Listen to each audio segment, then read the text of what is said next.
is gonna happen? Like what's the catch here? I just want to show you what's on the menu for today. So I'm gonna go ahead and say I think this is gonna be a 5-star for me. So the goal for today's video is to find the highest and the lowest rated books that I own and read them and see what I really feel about them. How do they compare to their rating on Goodreads? And what my final thoughts are. First things first, let's find the 10 highest rated books and the 10 lowest rated books that I own.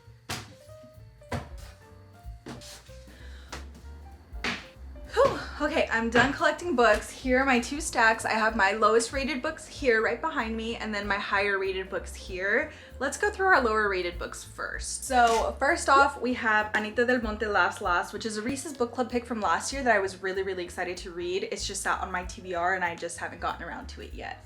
We have Dishonestly Yours by Kristen Becca Ritchie, which is a start of a new series, and I'm really surprised to see this one on the lower rated list. A Half-Baked Murder by Emily George. Honestly, I have no idea what this is about, but the title or the cover itself just looks like complete vibes, and I think that's why I picked it up. Next up, we have The Maidens by Alex Michaelides, which is kind of surprising because he is the author of The Silent Patient, which took the world by storm a couple years ago.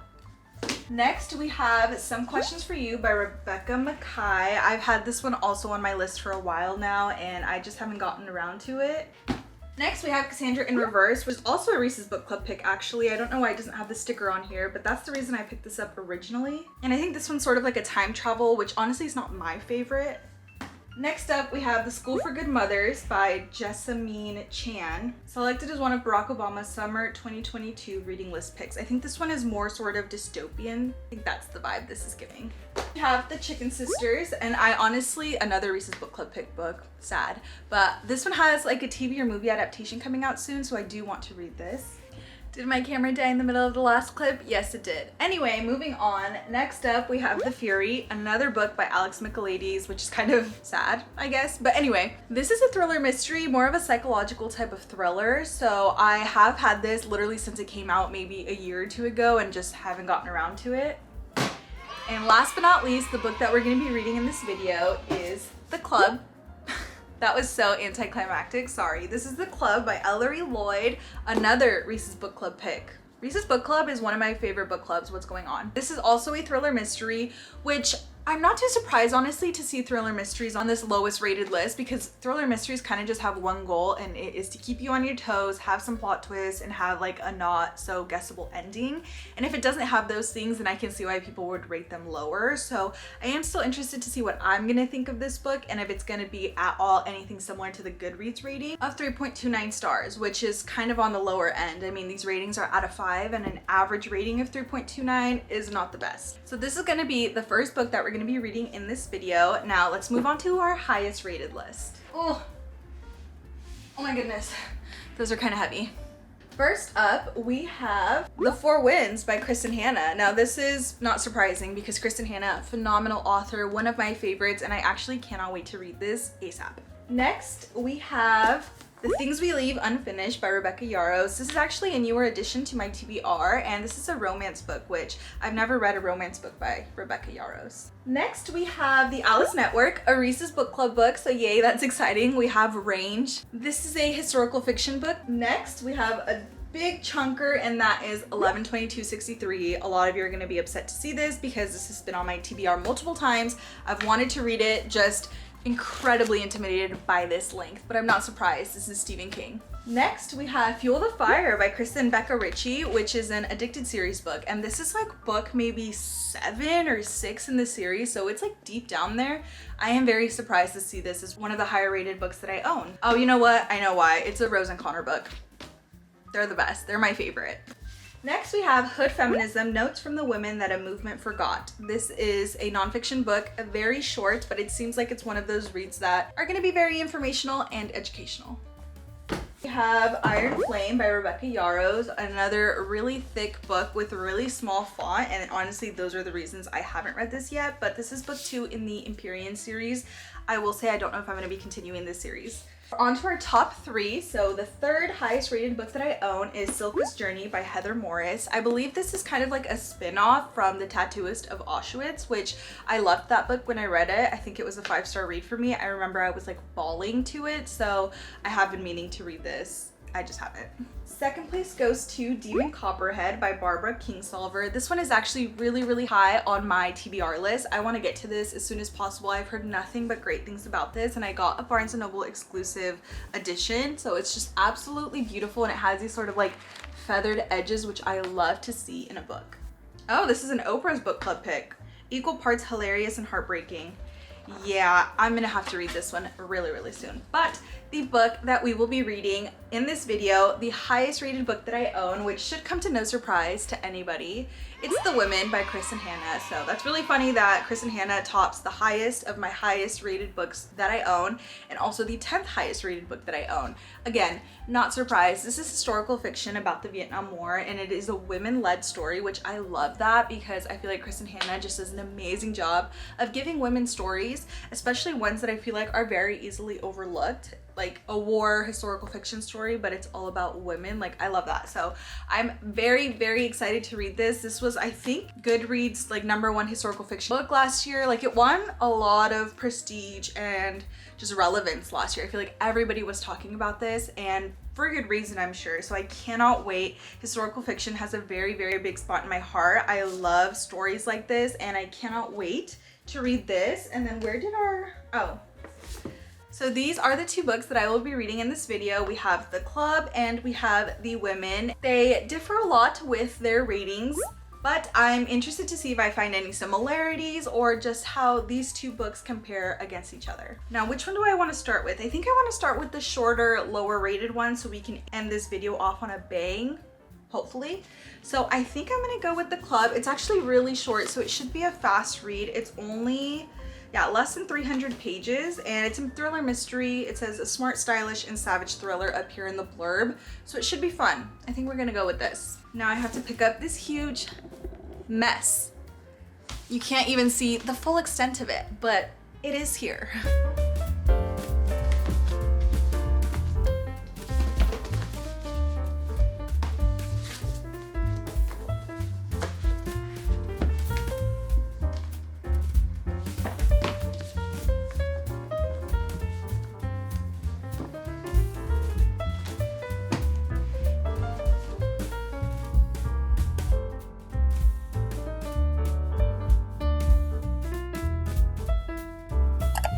I'm only about 25 pages in, but I kind of want to share my initial thoughts and share more about what this book is about. So basically, The Club refers to a celebrity members only club, and we have a lot of different perspectives in this book, but essentially we have like the CEO of these member clubs. We have the celebrities, we have the head of housekeeping, we have PAs, and the CEO's right-hand man. So those are just a couple of the characters in this book. But basically, this new members club is opening up off the English coast. It's a 3-day launch party that all celebrities want to get to, and there's only like a hand-selected few that are gonna get invitations to this. But from the very beginning, like the first 2 or 3 pages, we get a perspective that we don't know who it's from. And they're basically in a car, like drowning in the car because they're trying to escape from the members only house, but they can only make it so far because the tide is coming up. So that's kind of the initial mystery because we don't know whose POV it is. We don't know what is happening and who it's happening to. And then we jump right into different POVs about getting this whole members party 3-day launch started. And I really like that the very first page is a cast of characters, which honestly I think every book needs to have because I totally forget who's what, who's doing who, like what's going on, like who the characters are. And so this is really helpful trying to navigate all these different POVs. But so far, I really like this book. Again, only 25 pages in, but I'm really interested. I like the little premise. The setting is really cool. I just like the idea of it. I like the cast of characters. And from the little POV that I have read already, I'm very interested because we got like a little bit of insight from the head of housekeeping. So I want to know why she was so desperate to get this job. Like, I feel like there's some background on each of the characters that's going to kind of culminate in whatever the heck ends up happening at the end of this book. I'm going to try to actually eat some breakfast right now. So I think I'm going to work on that and then we'll get back to reading. Off camera, I was debating what I wanted to eat for breakfast, and I really want coffee, but I feel like I've been drinking too much coffee because now that we have the coffee machine, I literally haven't had a better coffee than ones that I make myself. So it's so easy when you have it at home, but I'm scared to get addicted to caffeine. So I'm gonna not drink coffee today, and we're gonna make a protein shake. So that's why I'm getting out my little NutriBullet. We're gonna use some chocolate brownie protein, and I'm gonna add spinach because it's the easiest way to get some greens into your food without really tasting it. I'm a little kid, what can I say?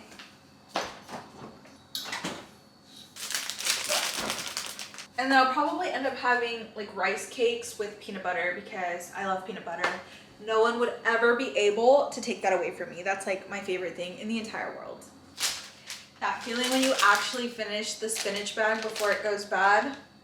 Chef's kiss, nothing like it. Here's what I have so far. I have water, some chocolate brownie, water, chocolate brownie protein powder, spinach, and frozen bananas. And now I'm just gonna add some more water and blend this up. The color's ugly, so I'm putting it in this cup so you can't see it as much, but now that I'm looking at it, it looks the same. Great. So we're gonna get ready to eat. I have my protein shake here, and then I have just a rice cake with peanut butter, and then a little yogurt bowl with some raspberries, chocolate chips, because of course, and some cinnamon. So we're gonna eat this, and I would be lying if I said I'm gonna read while eating. I'm probably just gonna watch YouTube on my phone, so I'll get back to reading after I eat.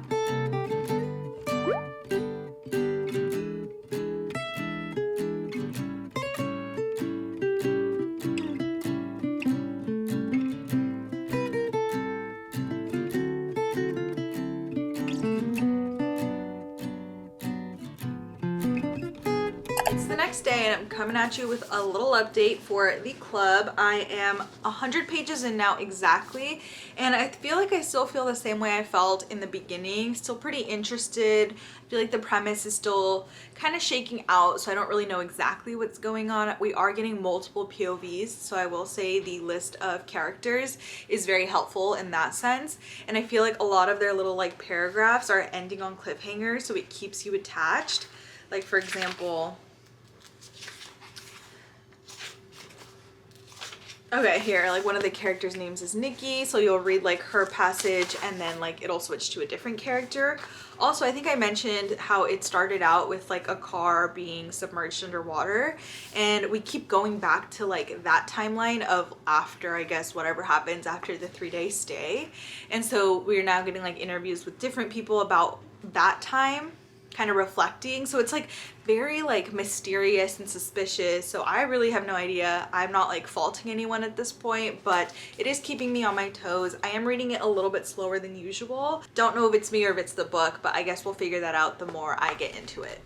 Here to update you guys on my progress with this book so far. It's a few days later, and I haven't read honestly too much over the last few days because I went to my parents' house this weekend, and there we kind of just hung out with family. We did have a little bit of a pizza party on Sunday, which was nice because my fiance actually made like stone oven pizzas. Although it wasn't a stone oven because it's like a metal one, but regardless, they're like homemade fresh pizzas, and they were so good. And so that's kind of what I was up to this weekend. Not too much reading. Now we're back. We're locking in. I need to finish this book, mostly because I just need to get to the women. Like, I am so excited for that book, and I cannot wait to pick it up. So it honestly feels like I'm dragging myself through this one, so that kind of leads me to talk about my thoughts and feelings. So far, I feel like I really don't know how to feel about this book. Like, I don't hate it, I don't love it, I just don't know how I feel. Like, I feel like I'm reading it and absorbing the information, and some of it is kind of shocking because, again, it is kind of a mystery, but besides like the characters, I feel like I'm not super attached to. The plot, I feel like I'm a little bit confused about, but I still am reading it and still sort of being entertained because there are parts of the plot that have me kind of like, what the heck is going on? So I don't know. I'm 60% through it now, and it is a short book, so I guess that's kind of one thing. Like, I feel like I would have finished this by now if I like truly loved it. And again, I have this much left, so it's not a lot, but it is a short book. There's like barely 300 pages, and I'm not there yet, and it's taken me a few days now, so I don't know how to describe really what's going on. There's more secrets that are coming out that I'm, like I mentioned, I feel like that's what's keeping me kind of entertained, is the fact that there are just more secrets like every few pages coming out. But again, the characters, like, I don't really feel a certain way about them. The actual plot itself, I'm just kind of like, what is gonna happen? Like, what's the catch here? So I don't know. I don't know. If I had to rate it right now, probably a 3-star. I don't know though. Let's finish it up and see what I really feel. Bookmark of the day is this cute little mushroom print.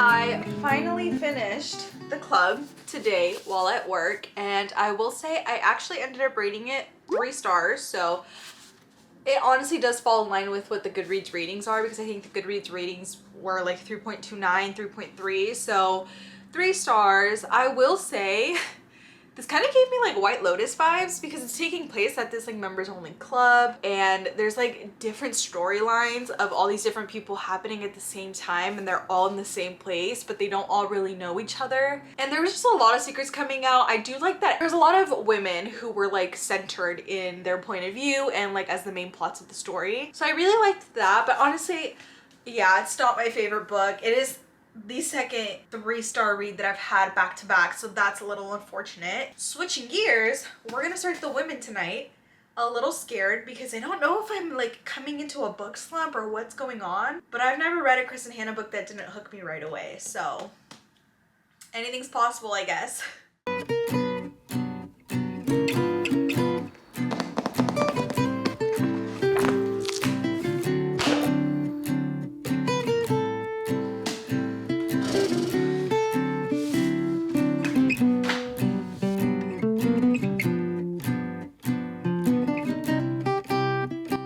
Dust jacket off and was starting to read it, and I was like, wait, I've heard a lot about this book, but I don't really know what it's about. So I read kind of the inside of the dust jacket just to get like a brief little synopsis, and it sounds so interesting. Essentially, it's about this girl named Frankie who lives in California, and her brother like enlists to go to the Vietnam War, and she's very interested as well because she heard this phrase, women can be heroes, and that kind of really inspires her, so she also joins. And of course she's kind of new to all the destruction and the craziness of war itself, and then this doesn't just follow her through the war, it also follows her after. So coming back to, you know, her hometown, I don't know if she comes back directly to her hometown, but just coming back from the war to just a changed country. People don't want to talk about the Vietnam War. There's like problems and issues that arise from it, and so I'm assuming that kind of her journey and what she's been through is going to feel erased to her, because nobody really wants to deal with the ramifications, and they kind of just want to gloss over everything that just happened, even though for her that was like huge. Those are kind of my initial thoughts, but it just sounds like such a riveting story that I just cannot wait to dive into it. So let's just see what this is about. Literally only 5 pages in, and I feel like I didn't even grasp how like actually wealthy they are. They live in Coronado Island in California, which is not far from where I live. So that's really interesting just to see. This takes place also, or it starts out in 1966, but the wealth that we're talking about here is astronomical.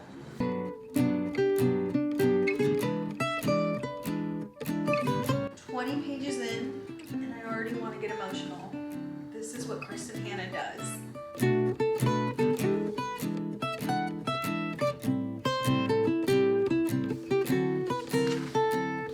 Just got to chapter 8, which is 74 pages, and I just know why Kristen Hanna is, if not my favorite author, one of my favorite authors for sure. Just the way her storytelling goes, it flows so easily, it's so easy to follow, very easy to digest.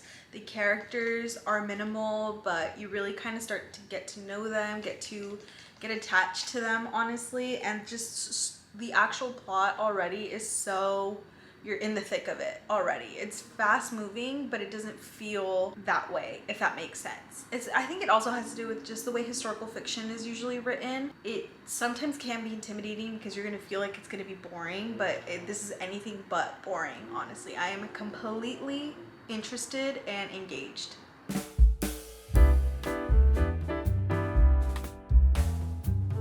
The next morning, so good morning guys, and I just have to say, let's see how far into this book we're at. We are on page 220. I literally am not exaggerating when I say I have not been able to put this book down.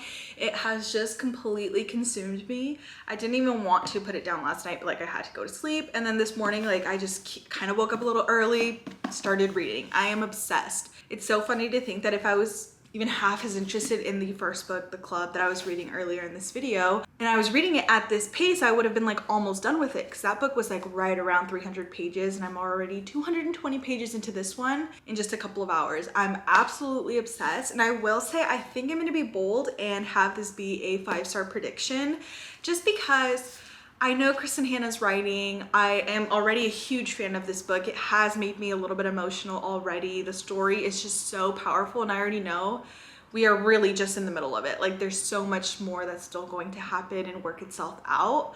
But just in line with Kristen Hanna's other books as well, like I just know I love her writing. I love her stories. So I'm gonna go ahead and say I think this is gonna be a 5-star for me. So I don't know what that means in terms of this video, because we wanted to read our highest rated book. Obviously I'm not done with it, so we will really see. But yeah, I just wanted to update you guys and say that I'm absolutely loving this, and I'm just gonna continue reading. All right, page 19.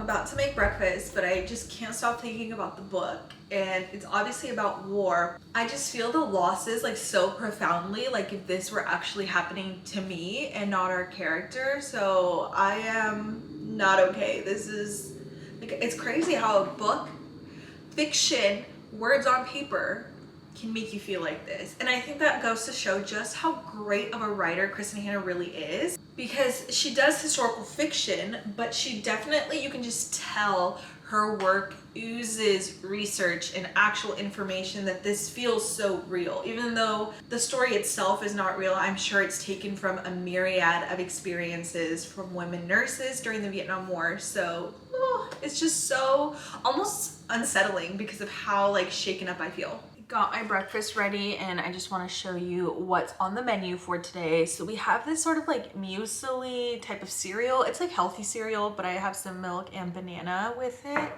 Then I also have a piece of toast with peanut butter, more banana.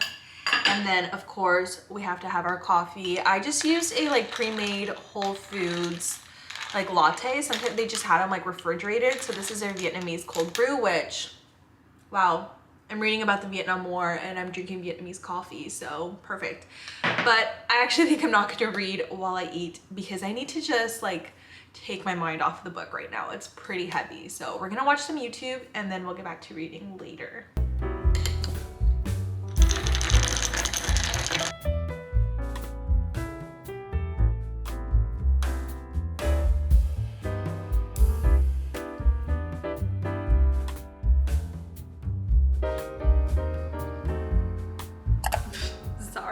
Sorry I look the way I do, but just got to part 2. I've already said enough times how much this book is destroying me, but I just know it's gonna get worse somehow. Let's keep going. I just finished The Women. I'm putting the dust jacket back on, but what a magnificent book. I don't know if you can tell, but the book definitely had me very emotional multiple times. I'm still definitely processing everything, but it's absolutely a 5-star read. I just feel like this is so impactful. Our main character, Frankie, it just felt so protective over her. I felt like she was real. I wanted the best for her. She lived such a crazy life and she deserved better, as did all of the women in this book. I'm not surprised. It's very highly rated, and now I can see why it's the highest rated book that I own, and it absolutely deserves that title. I just have no words, honestly. I literally just finished it, so I feel like I still have to process it, but one of my favorites, Kristen Hanna, favorite author by far. I would say maybe my favorite book by her, second favorite, I don't even know.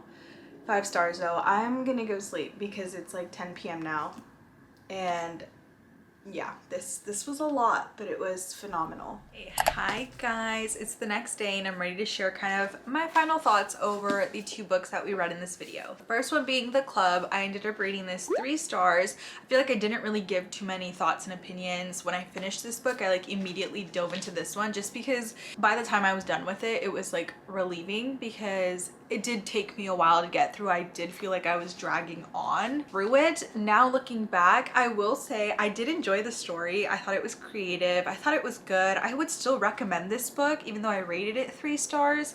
I just really liked kind of what the author was trying to do. Was I super attached to the characters? No. Did I really feel like super interested even in the story? Not necessarily. Overall, I just felt like it was interesting enough to read. The length is perfect. If it was any longer, like I just would not have been able to do it. So those are kind of my thoughts. Like it's really weird because I felt like I didn't really feel like I hated it. I didn't feel like I loved it. I was just kind of somewhere in the middle. Now, of course, The Women, finished this last night. You guys saw me kind of crash out a little bit, and I definitely did. Like once I turned the camera off, I was just laying in bed, literally just staring at the ceiling because I did not know what to do next. Like after you read a book this good, a 5-star read, you can kind of feel a book hangover like settling in. Just in the way that you're like, how is any book ever now supposed to live up to this masterpiece? That's how I felt last night, at least. I did already start a new book, so we're kind of past that, but I will say this book made me feel feelings for a character that I've never felt before. I felt extremely protective of our main character, Frankie. I just care about her so much, so attached to her. So that's how you know a book is really well written. In my opinion, that's how you know the author knows what she's doing. I mean, this is Kristen Hanna's best, honestly. I mean, every book that I've rated by her, I think I mentioned this last night, is like a 5-star, if not super close to a 5-star. So I feel like going into it, I did know that it was going to be a banger, but I did not expect how good of a banger it was going to be. So truly, if you have not read this, please do yourself a favor and read it. It's about women, the importance of women, remembering their actions too, and not just blowing over the contributions that women have. And then this is also a theme that comes up in The Nightingale. So if you like this book, definitely read that one. I will forever be thinking about Frankie. I just loved her so much as a character. She truly left a little footprint on my heart. So those are my thoughts. Definitely interesting because comparatively there was a 2-star rating, or 2 stars in between these 2 books. This is a 5-star, this is a 3-star for me. So do I agree with the Goodreads ratings? Yes, I would say yes, because ultimately I feel like my ratings lined up pretty closely to the Goodreads ones, so they don't lie. I do sometimes try to avoid looking at Goodreads ratings because of that reason. If I like am really excited to read a book and I check the rating and it's like below a 4-star, honestly, I'm like, oh shoot, like it's not gonna be a great book. I'm not gonna love it. So I try to not look at the ratings because of that. I don't want that to influence my reading sometimes. Sometimes I do, sometimes I don't. Majority of the time I don't. Take that information as you will. If you take anything away from this video, it's you need to read The Women. So thank you guys so much for watching, and I'll catch you guys in my next video. Bye.